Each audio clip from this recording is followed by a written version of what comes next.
Chaz is putting himself to sleep. Here we go. Lenny on sex. Oh, we gotta talk about my favorite topic. All right. And so at this time, ladies and gentlemen, Lenny Bruce.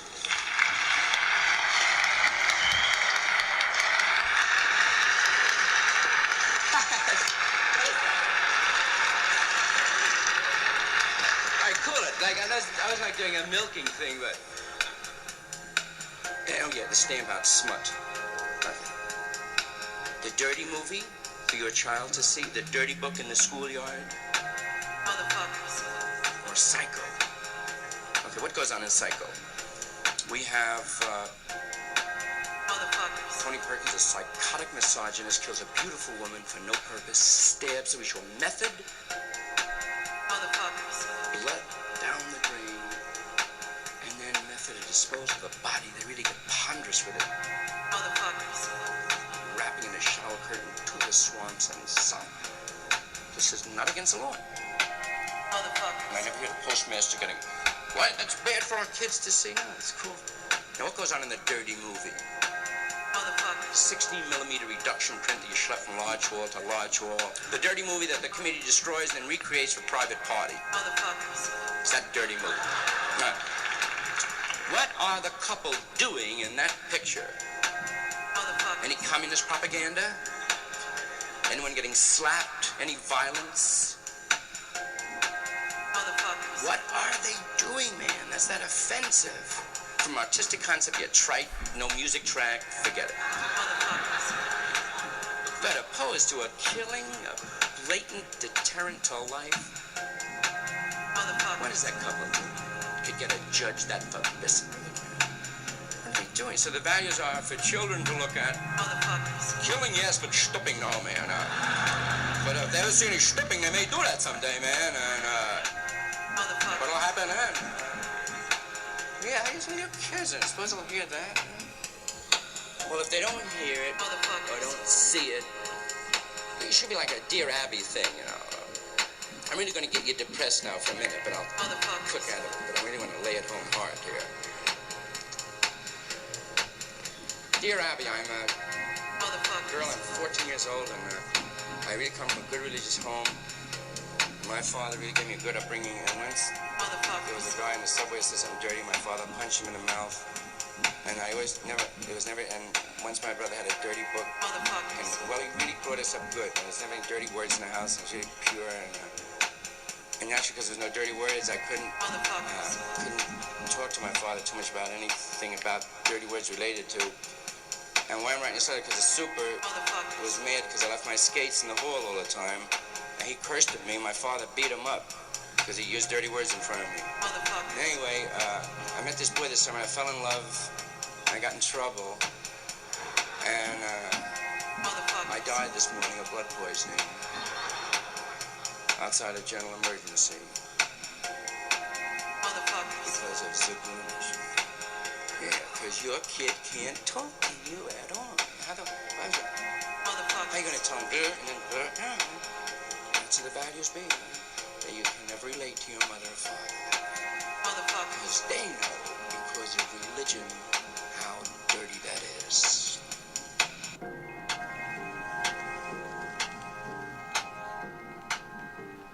That's interesting, right? Interesting, right? Right? You agree with me? Interesting? Every time my hand goes down here, it's to scratch my nuts. So every time you don't see my hands, they're probably on my balls. Shitting in one place for hours.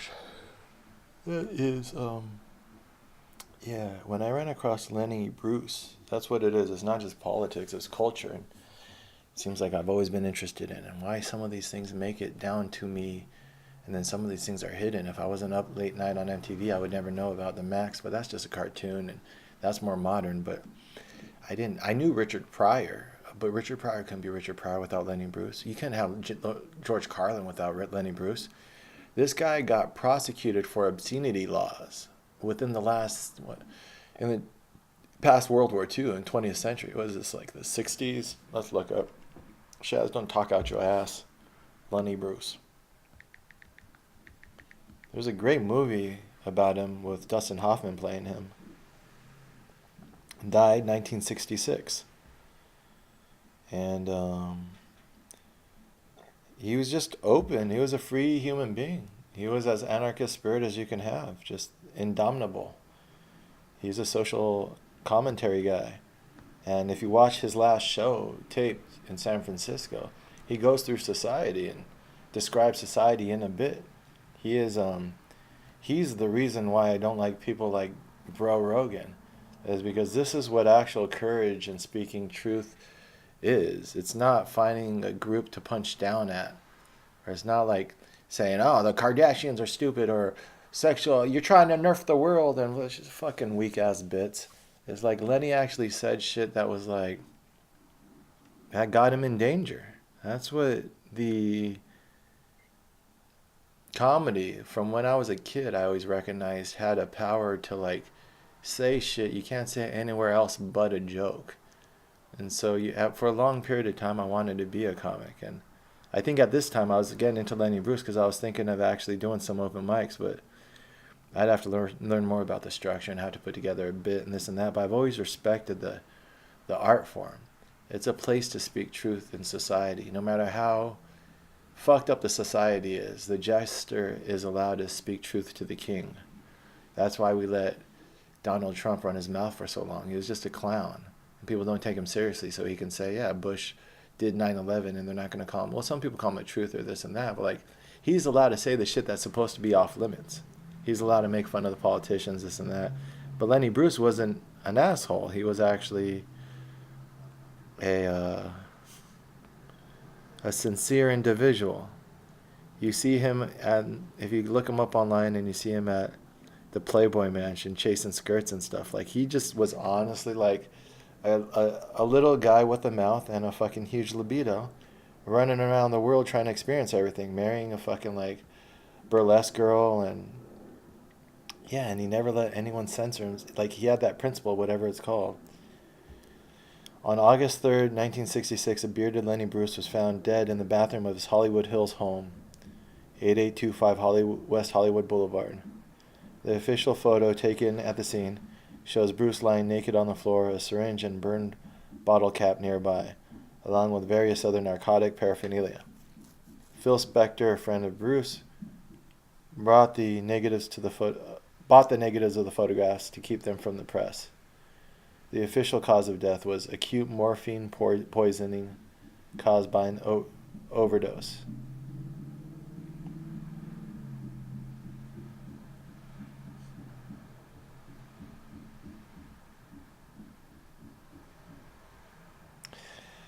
On December 23, 2003, 37 years after Bruce's death, New York Governor George Pataki granted him a posthumous pardon for his obscenity conviction. He was convicted of obscenity, and he was going to jail, and they think that he overdosed to avoid his jail sentence because he didn't want to go to jail.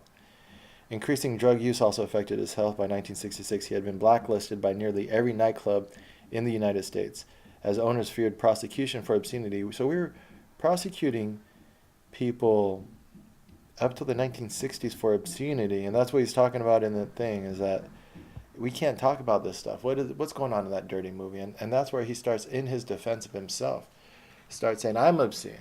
This whole fucking culture is obscene. And I guess that's I look at him and how he articulated himself and defended himself against power. I don't want to follow him with his drug use, and just like with Hunter S. Thompson, I don't want to follow people into their vices and habits. I have somewhat of an appetite for women like he did, but like I think I'm trying to check my blind spots more so than most. But what I like about him is when people came up to him and said, shut up, he was like, fuck you. He was like, he had that New York in him. He's like, who the fuck are you to tell me I'm obscene?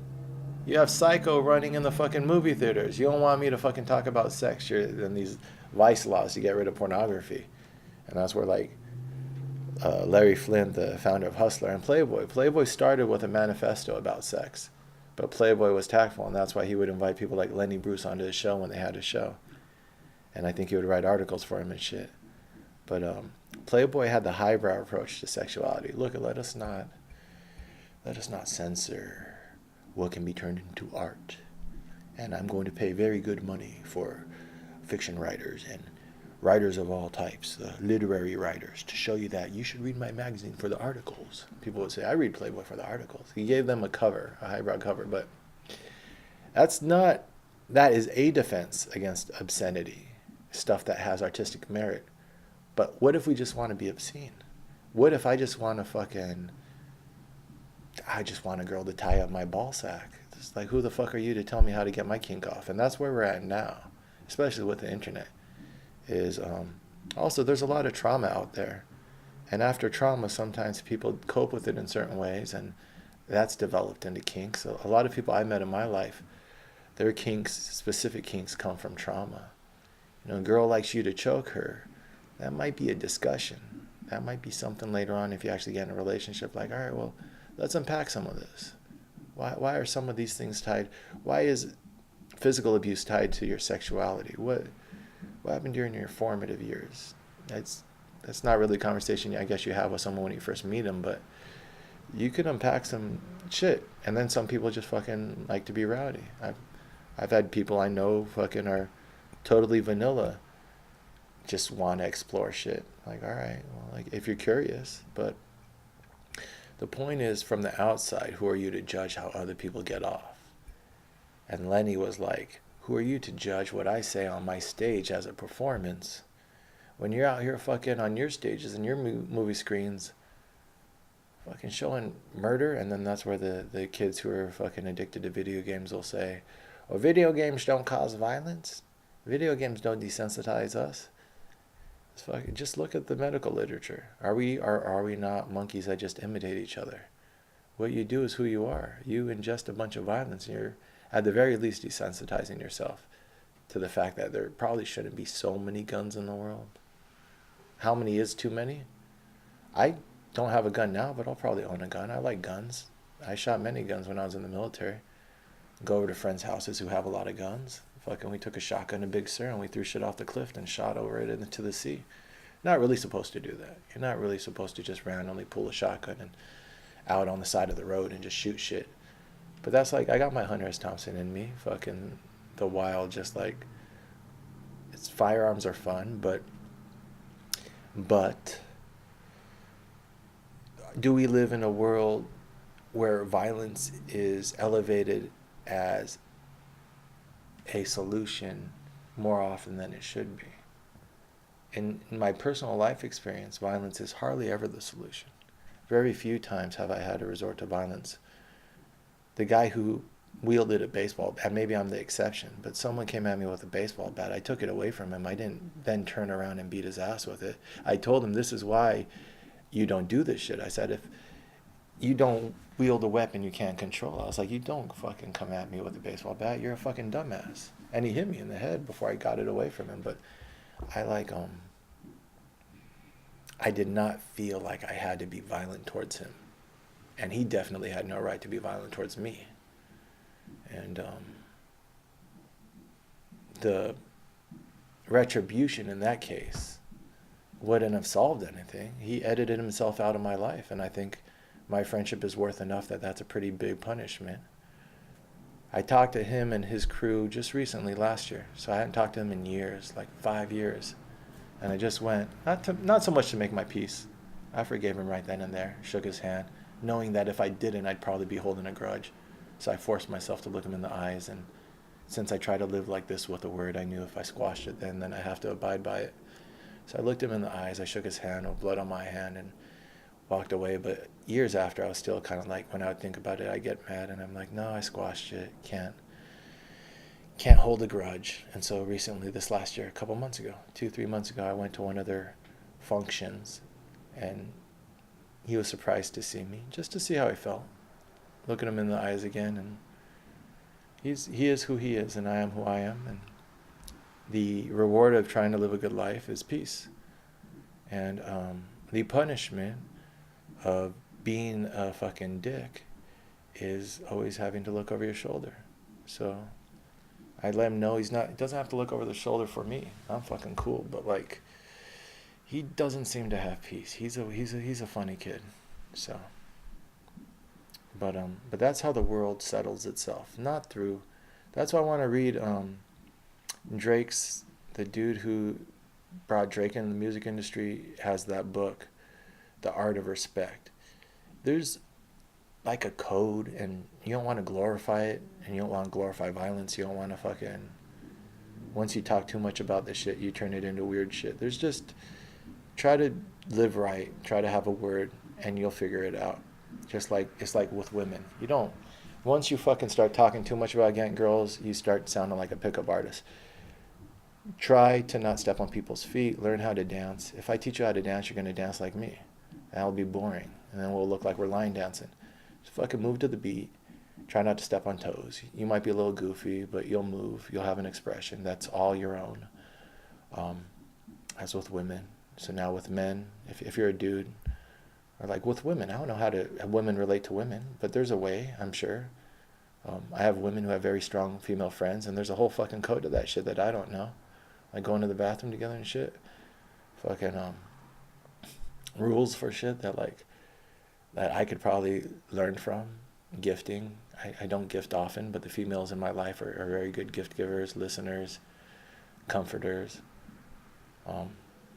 Yeah, there's codes to man shit, and it's not immediately to violence, and yet the movies and everything else, if you lived your life like these superhero movies where you go and try to fucking like end every scene with a physical confrontation, that's not how the wild works. Everyone tries to avoid confrontation. They're fucking people like Lionheart, lion-like, be like a lion, king of the jungle. Lions eat babies. You're a lion? When you go fucking start dating a single mom, you eat her child to immediately put her in heat so that way she can have your own offspring because you're not going to put any type of energy into people who aren't your bloodline. We're not lions.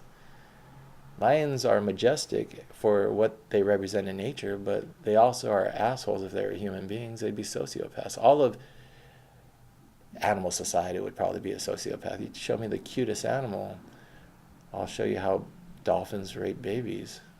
No, dead otters. Dolphins rape dead otters. They're animals, and we're human beings. We have this sense of morality that the rest of animal nature doesn't seem to have, no matter how cute they are. Elephants are fucking so human-like sometimes, but they're also like really dicks sometimes too.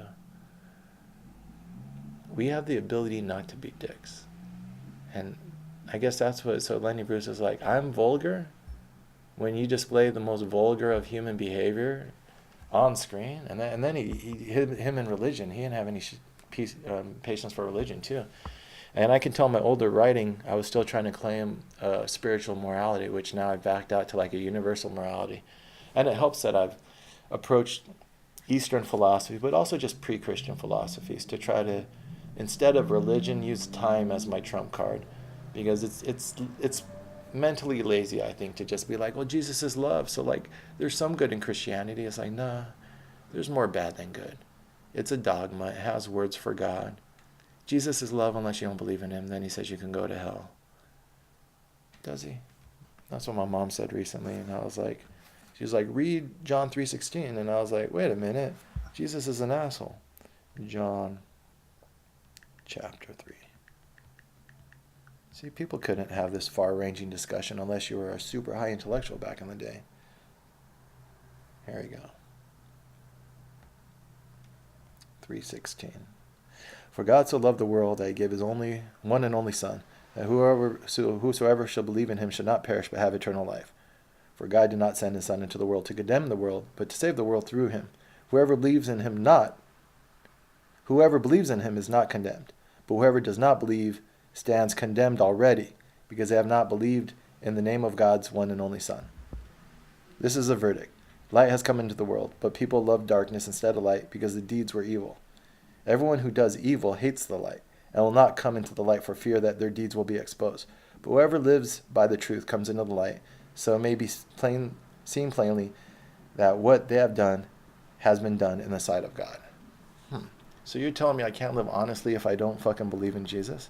So this whole videos I've been doing for fucking 4 weeks, trying to live an honest life, if I don't say it's in Jesus' name and be subservient to that authority figure, then fucking you're saying I love evil. So that's what like people say, Jesus is great. It says right here, John 3:18, Whoever believes in him is not condemned, but whoever does not believe stands condemned already because they have not believed in the name of God's one and only Son. Fuck you, asshole Jesus. I don't believe in your name. I don't believe you're God's one and only Son. That is a pre-conventional morality. Pre-conventional morality is when you believe in a morality based off of fear or punishment. And then your conventional is based off of social or civic duty. And then post-conventional, the highest form, is a universal moral code. Universal laws. Those are our highest intellectuals. Is that these are laws of man. That's how we justified the Constitution. We didn't say in the name of Jesus. We said fucking man has inalienable rights. Universal rights. Because the philosophy out of the Enlightenment at that time was approaching a post-conventional morality across all of society as a way to justify their fight against the kings who are saying divine right of kings. God's on our side. And then the philosopher said, well, you know what? Natural law is on our side. Checkmate. Or at least an equal playing field. So you can have a spiritual or universal law morality, but those are the highest forms. Jesus telling me I have to believe in him or else I'm condemned. That's a lower form. That's fucking Jesus jerking off in the corner. That's not... Well, I mean, I just wanted to say that phrase. That's a funny phrase. But that's like, that's what Lenny Bruce was saying. He was saying fucking, your fear and shame, which you use to enforce your ethics. And he just didn't maybe have the words to articulate it that way because he wasn't a philosopher, he was a comedian. But he instinctively knew. That's what a comedian has to have, a built-in bullshit detector. So he instinctively, like, I watched Kevin Hart run through all of Meek Mill's crew. You look up a YouTube video, and he's like, I'll fucking kill your whole crew. And he just, I mean, I think it was blown out of proportion. He wasn't, like, it wasn't that good, but it was hilarious. But, like, a comedian has a knack, like the child, for pointing out hypocrisy and idiocy. And Kevin Hart's a little guy with a big mouth. He needs it in order to defend himself. Lenny Bruce the same way. These guys, you grow up in New York and shit, and you need a mouth. Me, when I was a kid and this kid was trying to beat me up in 5th grade, and my mouth got me out of it. He pushed me up against the wall, and he was like, all his friends behind him were like, yo, hit him, Mike, hit him. I looked at him, I was like, what are you going to fight me again for? And he was like, I forgot. And we had a joke, and then he let me go, and we became best friends. Because at that moment, I gave him an out. It was like, I didn't instigate. Up to that point, I instigated. And at school, I instigated. I don't know if I told that story. I was in 5th grade. And girl, of course. Dina Rodriguez. He's trying to hit on her. We had a little table. I'm at that table with like 5 other kids. And of course, he's trying to go after her, trying to be like, what do you call it, alpha or bully or whatever. And so he's picking on other people, trying to look cool. And I defend one of the kids. So some of us just don't like bullies in general, don't like authority in general. So I defend the kid. And what did he say? He said some shit. And I was like, your mom. And that was the thing back then. But also the thing back then is you don't talk about someone's mom, especially not a black kid's mom. And I was a little fucking, they call me Armenian or Mexican or whatever, but I didn't hang around those people, his crew, yet until we became friends, and then I was cool. But I was like, he was picking on that one kid who was probably fucking a foreigner who couldn't defend himself. And then he said some shit, and I was like, your mom, because you hear it. You're just like, and he said, what do you say about my mom? And I was like, uh-oh. I tripped a fucking wire here that I did not know I was going to trip. Because I'd heard people say it, and I was new to the school. I didn't realize that those are fighting words. Later on, you learn in life that there's certain words you say to a man or a boy back then that's like a red line. And back then, that was like, after that, yo mama jokes are one thing, but then your mom is another thing. That's my mom. So I defended myself once against this dude who then smashed my head into a window. But he said some shit. And I was like, what, dude, you're not my dad. Don't try to tell me what to do. And he fucking grabbed my head, boom, smashed me against the window. I was like, well, this dude's as big as a fucking gorilla, though. So I guess he could. But I didn't back down. We didn't fight. It was just like, I ran my mouth. He fucking smashed me. And we were like, all right. Now we know where each other stands. But yeah, your mouth. So there's Lenny Bruce. Maybe that's why I relate to people with a mouth. So yeah, this guy was like, I don't remember if I said that. So when I look through these videos, I'll see if I repeated myself at all. Mike, he was my best friend, but that's how we became friends. He was like, what did you say about my mom? I know where you live. You take my bus after school. That's your ass. The fucking Friday just came out. So that's what kids said back then. That's your ass, Mr. Postman. That's your ass. So he was like, that's your ass. I'm like, well, this will be interesting. Living life like an adventure. So I avoided him for a couple days. I'd make sure I sat by the front of the bus. And that's what being bullied in school, I guess. Sat at the front of the bus, made sure I got off early, new kid. Made sure I got, we all lived in the same apartment complex. Made sure I not ran, because I had dignity, but just made sure casually within my course of the day I didn't have to run into him to avoid this confrontation. But within a couple days, so I kept him out of my line of sight. But within a couple days, I'm walking around the apartment complex exploring, and he's over there with his crew, with a couple kids, and he was the instigator of the crew. He had an older brother. That's a big deal, or a big part of it, because the older brother will teach the younger brother what I've learned, how to be a bully. So the older brother would egg him on for some shit, I think. He's like, the older brother was a cool kid, knocked up his girlfriend when he was fucking a senior in high school, and he was going to play college basketball. And fucking, we stole the older brother's porn tapes, and that was the first porn we watched, is porn we stole from the older brother. But so like we're in 5th grade, and I'm walking around this apartment complex. He's like, hey, there's that kid. And I'm like, and he's like, I'm going to whoop your ass, or whatever the fuck he said.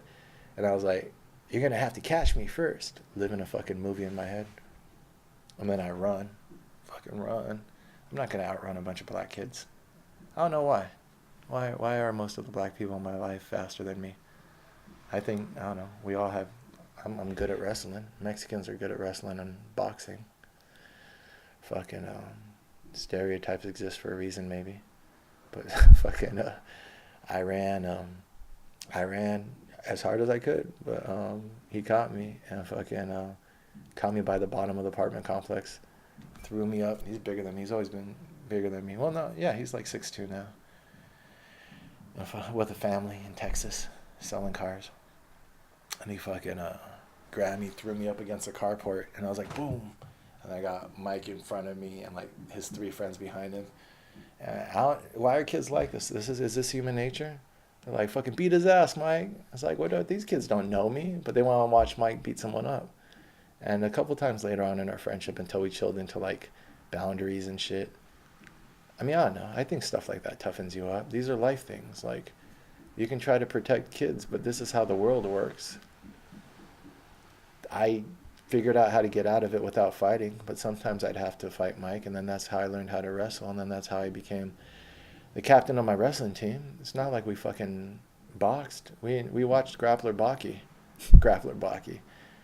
Is it Grappler Baki? Grappler Baki was a shit. Mike was a fucking nerd when it comes down to it. He was into Star Wars. He was into anime.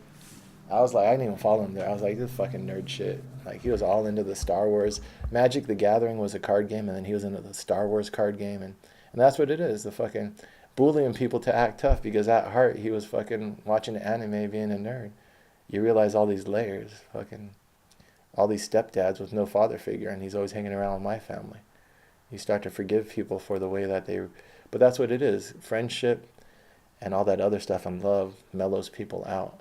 Judgment doesn't. And the fights are just the outbursts. But this outburst, yeah, and you learn to survive them. And the ones that we didn't squash without violence, we wrestled. And if he really hurt me or he crossed that line, we set those boundaries. He set the boundaries by withdrawing your attention. He fucking wrestles me and actually hurts me. I usually was able to like be even. He would be better than me, but usually didn't tap me out. We'd always going for arm bars or stupid shit. And if he fucking hurt me, and I don't think I ever cried, but I would just go home, or like, I'm not playing with you anymore, and fucking you withdraw your attention. I didn't tell him where I moved and didn't tell him my address for a while. I was like, well, I don't want Mike coming over fucking bullying me all the time. But then after a couple years, you realize these are your friends. Like, that's what it is. You're like, it's you guys against the world. Like, he'll pick on me, but fucking we have each other's back against everyone else. Just within our group, there's a hierarchy. I don't know. That affects you, I guess, and then you outgrow that. I see more of his life and realize where he was coming from. It's like he was acting out a lot. When I went to the army, he stayed with my parents, and he was getting kicked out of his place by his mom, and so he stayed with my folks at their house for a little bit. So I'm in the army, and then he's at my folks took him in. There's a lot of stuff like that. People who have taken their best friends. It's like all this anger comes from somewhere. But at that point, it was coming from his friends. Beat his ass, Mike. He pushes me in, and I'm like, fucking, I'm just kind of always kind of felt calm in situations, like, all right. So I was like, why are you going to fight me again? Because first of all, he had chased me fucking halfway around the apartment complex with that whole, like, you got to catch me first. And then they're chasing me, and I'm fucking like, I'm gonna fucking make it. I don't know. I didn't run home. I didn't want to know where I live, so I'm not stupid. I'm like, I tried to just fucking like loop around fucking the apartment complex, and then he corners me, grabs me, and I'm like, we're all fucking tired. And then we're like, fucking get him. And I'm like, why are you gonna beat me up again? And Mike looks at me, he's like, I forgot. And then he just kind of backs off, and I just kind of like walk away. And then his friends are like, what? And it's like, but me and him knew. It was like, I'd rather fucking... He knew, even then, if he crossed that boundary... I mean, I don't know. I guess he didn't know me, but I was a fucking interesting kid, I guess. It's like, who is this dude running his mouth and fucking being so goofy? Creative. I was creative, and he was creative. And he's the most creative person, one of the most creative people I've met in my life. And we recognize that. And we would play our Legos and talk and make stories and fucking... He'd be like, you gonna be a virgin until you're married? I'm like, yeah. That fucking that's why Lenny Bruce touches me. It's like, touches my heart because I was in that when I was young. That whole, like, don't talk about sex. Big reason why I didn't have a girlfriend in high school. All middle school, at least. I would like, and then he moved after middle school. But I'd be like, yeah, friendship with Mike probably kept me out of a lot of shit because it helped toughen me up and keep me from being too much of a dork. Too much in my head. I ditch a lot of like intellectual stuff to go play basketball with Mike or do other shit with Mike, and then I had other tough friends too that toughened me up. There's this one story in high school I don't think I said. One of my friends, he had a crush on a girl, and some kid was talking shit like he hooked up with that girl, just spreading rumors. And my friend, it was like a group of girls, and they were all really pretty. Sisters, all different ages, and he liked the older one or something like that. And this guy was talking shit about the younger one. So my friend, being chivalrous, he was like, hey, yo, stop it, dude. That's a good family. Stop running mouth, saying rumors. And the kid was like, what are you going to do?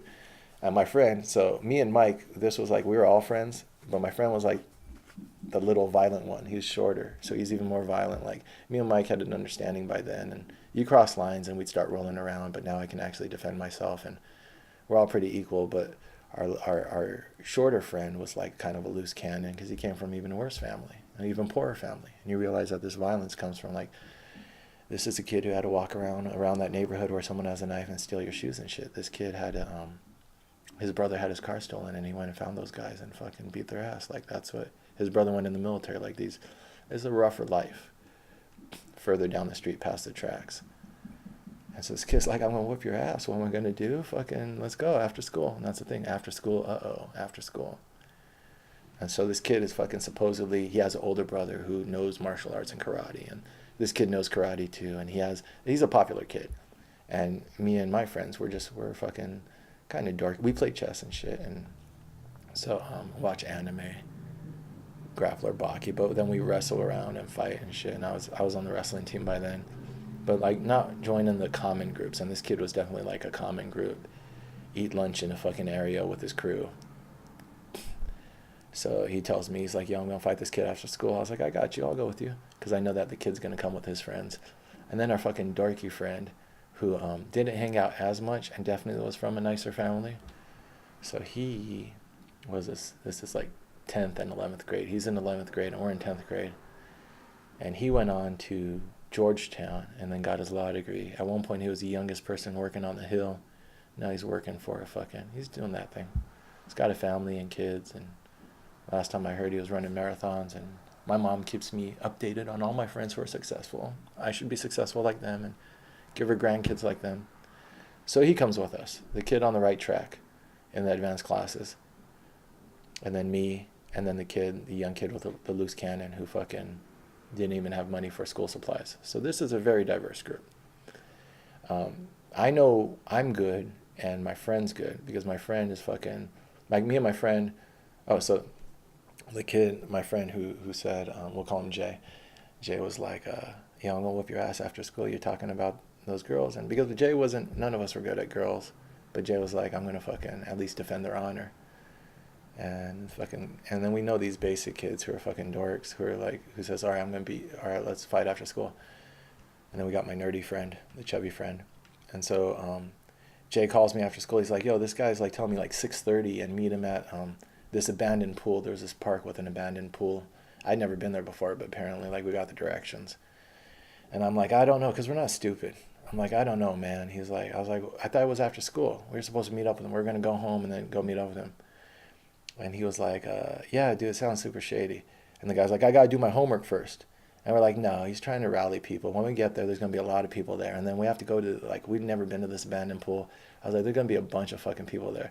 I was like, it's bad, but, you know, it is what it is. So he comes over and we have to kill time until 6:30. So we wrestle and shit. Or it was like, I think it was a couple days because, like, we didn't wrestle that day right before he went to fight the kid. But a couple days before, we're rolling around and doing our, maybe it was, I was a junior because we were doing like joint manipulation then. We weren't good at shit. I mean, I was okay at wrestling, but I had a Russian Sambo video where I don't know how real this shit is, but it's like in this position you break this bone, this position. So we're fucking just wrestling and shit, and I'm just telling him because I know he's gonna whip this kid's ass because like this kid karate whatever. We're like, all of our anime movies have shown us that grappling is the best combat sport. And I'm just like, whatever you do, Jay, just don't break his bones. He's like, I'm gonna fucking break his bones. I was like, Jay, come on, just like get him on the ground and hurt him, but don't. So when we're wrestling, he's like, I'm gonna fucking, and I was like, maybe break a finger or something like that. He was like, no, I'm gonna fucking break his. I'm like, dude, don't, because I know this kid, he doesn't have an off switch. So I'm like, I think there's a lot of kids who could be there. So like we could be in trouble, we could get jumped, but we're just in our mind, we've seen like Grappler Baki fights 100 guys at once. So in our minds, we're like, fucking, all right, we know that no matter how many people are around you, you can only fight 4 people at a time. Like everyone you can in a crowd. We just have these images in our mind. And then also the men pass down like in family members and stuff. If you're stuck in a situation, how to like fight in a crowd and stuff, get your back to something. And, you know, you have a strong, we call it a donkey kick, which in MMA now you would call that a steep or something like that. But like there's ways to keep your distance, and we fucking we wrestle almost every day. But so I guess I'm coaching him, I'm training him, I'm gonna be in this corner. And then the fucking dorky kid just wants to be in on this. He was chivalrous, I guess, too. When he went to Berkeley for undergrad and Georgetown for graduate, and I think he would walk around Berkeley escorting people when you need an escort. If it's late at night and you feel uncomfortable, he would do that. So like he's always had that in him, like try to be noble. But I know that, I mean, we would wrestle sometimes, and like this, he didn't really have the thing that me and the other friends had of like actually like being into it. But it's another person. And so we show up at the fucking pool, and we climb through the fence. It's an abandoned pool with a chain link fence around it, and there's this tiny little hole to get in. So we climb through, and you have to go one at a time. And when we get through, we see the dudes at the bottom of this abandoned pool with like broken glass and fucking little bits of like things growing up like grass between the cracked concrete. The dude's standing down there with his older brother who's like a senior or maybe graduated high school. And then the pool's surrounded by no one we know, all of his friends. So there's like 10, 15 kids there. And I just look at Jay and I'm like, I knew it. We're fucked. And we're not fucked, but we're just like, this is, and fucking MJ, he's like, I knew this was gonna happen. He starts telling the kids, like, I knew this was gonna happen. I was like, no, it's just me and you. But me and Jay were just like, nah, because now we're like, what's the best case scenario? Like, you whip his ass, you got all his friends here now, and fucking, and his brother right there. His brother's gonna referee. So, so the kid who went to Georgetown, he tells us this later. He was like, yeah, I was going up there fucking making friends. I had our back. So he goes up there, he had clove cigarettes. That's a cool thing to smoke in high school. Not just cigarettes, cloves, which are fucking terrible for you, but they smell nice. They're good introductory cigarettes, I guess. I started smoking cloves before I smoked cigarettes. So he goes up there passing out cigarettes and cloves or whatever. Fucking, but he's making friends. He told us, no, I was making sure everyone's cool, but I'm like, nah, man, you don't know how bad it could have been. But yeah, the only reason we got out of there is because I go down there in the pool because the kid got his brother there. So I'm there to like, that's my friend. I'm gonna fucking, whatever's going on, we're gonna do it together. So I get down there at the bottom of the pool with him, and then his brother tried to be like, all right, if the rules are, if you hit the ground, you have to let them up and keep on your feet. And my friend Jay's being a little bit of a bitch because we're in a bad situation. So like, I knew this was gonna happen. No, I'm a fucking wrestler. You're not gonna fucking tell me I have to let him up on the ground. And we're like, all right, whatever. People are starting to get mad. We're like, whatever, fucking just, all right, ready, fight. And I'm just like, I'm there in the corner. So we got corners. So I guess this is like an MMA. And then the guy's brother's in the other corner, and then we got the kids surrounding it, fucking the pool. And the kid comes up at Jay and tries to karate kick him, some fucking bullshit like mall karate or whatever the fuck he was doing. So, but he kicks Jay. Jay catches his leg right here, picks him up in the air, and just fucking slams him. And Jay loved WWF. Him and Mike both. I always thought that shit was too fake. But they would like, we not only did the wrestling and not only get like tapes like MMA, we would watch Ultimate Fighter. Back then it was up to like maybe 5 or something. But we saw the first one and the first couple. And then we'd see like fucking like Faces of Death and other shit. Pre-internet shit on how kids got a view of the world is we would get those fucking really weird movies from the video rental store. Faces of Death was like people dying. But like Ultimate Fighter was the same thing. Sleepovers, who's got the cool video. You bring over a video and we're like watching early fucking, and then the grapplers were the ones who were kicking ass. And so, but he also watched they watched a lot of WWF. So we not only try to like do like arm bars and headlocks, but they would try to do like pile driver, body slam, stupid ass shit. But so he grabs this kid, fucking slams him on the ground, and breaks his fucking arm. And then the kid stands up, and the bone, literally, this isn't even an exaggeration, is sticking out. So he stands up with the bone sticking out. And he says, I think his brother's name was Sai. He's like, Sai, get him. And looking with the broken arm. And Sai's like, you see him do a double take. And then he steps up to Jay. And he's like, yo, you want a piece of me? You want fucking... And Jay's like, yo, I knew this was going to happen, man. I'm not here to fight you. And he's like, you want to fucking break my arm? And then luckily one of the kids on the fucking pool says, yo, we need to get you to the hospital. And the kid's standing with a broken arm. And we're like, and then the older brother's like, get the fuck out of here. And me and Jay just fucking walk out of there. And we just like, we slowly walk out of that little hole, out of the pool. And as soon as we're out of eyesight of everyone, we run to the car. And we're like, that's the fucking only way we could have gotten out of there. It's like it happened so fast that like they had to take care of the kid. And they were like, the brother was there to jump him. He was there's no way we could have won. It was like it would have been all of us fighting. I don't know how many of his friends were gonna fight us, but there was something going on. As soon as he broke his arm, he was like, the kid was like, get him. And then the fucking brother was scared. Just like Jay looked like a fucking beast. He was. I knew his spirit. He was a beast, but that wasn't what he planned. But he yeah, the kid still tried to talk shit the next day with the cast. It's like, dude, you got a fucking cast. Like, it's like, yeah. It's like, fucking, you broke your fucking arm. We call ourselves an arm breaking crew for a while. But, that's not how the movies go. It's not like, that's like a story, but it's not, it's so complicated and nuanced if I think about times of violence in my life. And then to relate it to, it was a good memory. I'm glad I said that memory, but to what Lenny Bruce was talking about is the stories we tell ourselves are not so nuanced, and they're not so like Mike bullied me, but is Mike a bad guy? Is he not? Knowing his family and everything, and then Jay knowing his family, and the more I learn about him and his family, and we're kind of on the outs right now. I need to go look him up and have a conversation with him.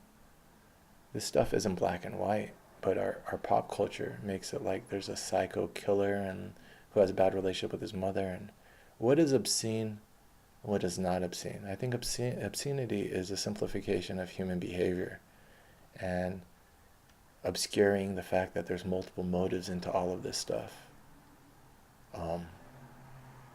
And it's not just saying stuff that makes you feel uncomfortable.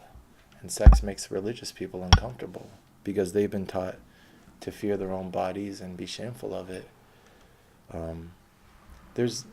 We know, we have enough science about human behavior now, right? To understand higher levels of morality, the spiritual and universal morality, which isn't based off of fear and shame and judgment. And we should also know enough about human behavior to understand the causes of violence, and then the development of children, how we learn to live in this world, and the yeah, it's like that. It's a silly story. What's the to end on an ethical note on that story? Should we have not gone? My friend did something that got me into something that I was committed to, and we saw it through in a way that led to minimum harm for us. But the kid got hurt. The kid didn't really learn his lesson. He kept acting like a douche afterwards. My friend didn't end up dating any of those girls. But I guess we learned on our side to not back down, and that's how he made those friends in the first place, is to not back down, and that's why we're friends. Like recognizes like, I guess. But there's something there. There's character, the character of defending your friends, the character of standing up for yourself. That's what I've tried to live my life. These other stories I talk about, not looking for trouble, but having a sense of dignity, of like pride, and that's what I think Lenny Bruce had. If you look at his last show before he died, like the addiction and other stuff is just treating those are symptoms of the problem. But the problem is he got persecuted by the United States government for living outside the dominant narrative, and that is a travesty. And we should discuss that more.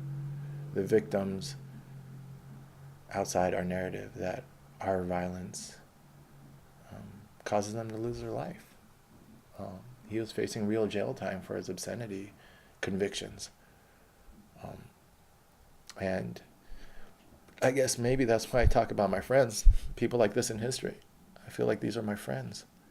I feel like people like Lenny Bruce and other people you identify with. Those are like, it sucks that I had to go through that. And who are the people now who are being persecuted? That's why I guess when I hang around with this young drug girl, this girl in New York who is voluntarily starting an opioid habit because her life is that boring, or because she's that damaged that she's treating her problems with addiction, like many people I know have done. But we took ketamine together, and then we started talking about Kanye West, and she just said she wanted to help him. And I recognize in that she just wants to help people, and it's misplaced because he's a fucking celebrity with tons of money. So help yourself, don't help this dude. He has all the money to find the help he needs. But the ones who we feel like they're just, even if they're misguided, it's just because their opinion falls outside the dominant narrative. People, I guess this goes back to the crooked tree one, is you feel for the outsiders, the loners, there's some of us who are like, have this moral conviction of like helping or something. I don't know, standing up for people. Something's there. I think Lenny had that, and that's what attracted him to the burlesque shows and the counterculture and the subculture. And then when they tried to tell him to put a lid on it, he was like, fuck that, and not realizing what the stakes were. And then once he lost that game, it was the Richard Pryor has that too, if you listen to his stand-up, and he talks about the wino and the junkie. I was trying to look it up, I couldn't find it. It was during his New Orleans show, I think. But he has a really poignant example of the wino and the junkie. And the wino tells the junkie, your problem is you don't know how to deal with the white man. See, I know how to deal with him. And they're two addicts talking to each other back and forth about philosophies of life. And then the junkie is dying and he's overdosing, and Richard Pryor acts it out. And it's really like, it goes from comedy and stand-up to like poignant, like stage acting, like drama, like he's acting out an overdose. And he says, the thing is, y'all are too, I quote it in one of my pieces, Complete American's Guide to Revolution. He says, y'all are too mean or something. Y'all need to be nicer to each other, which is what Kurt Vonnegut said. The thing is, you've just got to be kind, damn it, or something like that. And that's where I guess, so these formative ideas of like strength can't afford to be kind when I find myself being too hard. And the masculine energy offering protection for the weak.